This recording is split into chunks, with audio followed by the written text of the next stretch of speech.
TET परीक्षा paper फोडण्याचा प्रयत्न प्रकरणाची व्याप्ती आता अधिक वाढलेली आहे। कारण सांगली आणि साताऱ्यामधून 11 जणांना अटक करण्यात आली आहे। मुख्य सूत्रधार महेश गायकवाड याच्यासह आतापर्यंत एकूण 18 जणांना अटक झाल्याची माहिती आहे। यापूर्वी टीईटीसह सेट परीक्षा पेपर फोडल्याची महेश गायकवाड याच्या टोळीकडून कबुली आलेली आहे। कबुली त्यांनी दिलेली आहे। प्रत्येकी 3 लाख रुपये घेऊन त्यांनी सेटच्या जवळपास 20 ते 30 आणि टीईटीच्या 20 ते 30 परीक्षार्थींना पेपर दिल्याचं चौकशीमधून समोर आलंय। आणि या संदर्भात आणखी बोलत आमचे प्रतिनिधी शेखर पाटील आपल्या सोबत आहेत। शेखर, आतापर्यंत 18 जणांना अटक करण्यात आलेली आहे, त्यांची चौकशी झालेली असेल। या तपासाची व्याप्ती आता कशी वाढतेय आणि या 18 जणांकडून काही चौकशी झालेली आहे का, त्यातून काय समोर आलंय? श्रद्धा, एकूण 18 जणांना आतापर्यंत अटक करण्यात आलेली आहे आणि यांच्याकडून सविस्तर अशी चौकशी पोलिसांकडून सुरू आहे। सुरुवातीला 9 जणांना ताब्यात घेतलं होतं, त्यांच्याकडून चौकशी करण्यात आली आणि त्या चौकशीनंतर आणखीन काही नावं जी आहेत ती उघड झाली।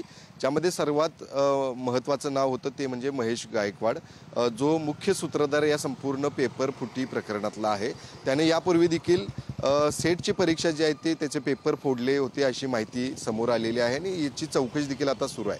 मात्र एकंदरीत हे प्रकरण बघितलं तर त्याची व्याप्ती वाढताना पाहायला मिळते। कारण सुरुवातीला 9 जणांना अटक करण्यात आली होती आणि आता तेच आकडा जो आहे तो 18 वरती जाऊन पोहोचलेला आहे। 11 जणांना आणखीन अटक करण्यात आलेली आहे। या संपूर्ण प्रकरणी अनेकांची चौकशी आता सुरू झालेली आहे। ज्यांना पेपर यापूर्वी देण्यात आले होते त्यांच्याकडून प्रत्येकी 3 लाख रुपये घेण्यात आले होते अशी देखील माहिती मिळते आणि त्यातले काही लोक पास देखील झालेले आहेत आणि आता ते शिक्षक म्हणून त्या ठिकाणी सेवा देखील बजावत असल्याची माहिती सध्या समोर येते। पोलीस या संदर्भात अधिक माहिती आज देतीलच। मात्र ही संपूर्ण प्रकरण आपण बघितलं तर 18 जणांना आतापर्यंत ताब्यात घेतलेलं आहे आणि यांच्याकडून आता आणखीन कोणकोणती माहिती जी आहे ती समोर येणार आहे हे पाहणं गरजेचं आहे। पुढारी न्यूजनं श्रद्धा ही सर्वात पहिला बातमी दाखवली होती आणि त्यानंतर एक एक करत आता हे सगळे आरोपी जे आहेत ते त्या ठिकाणी सापडायला सुरुवात झालेली आहे।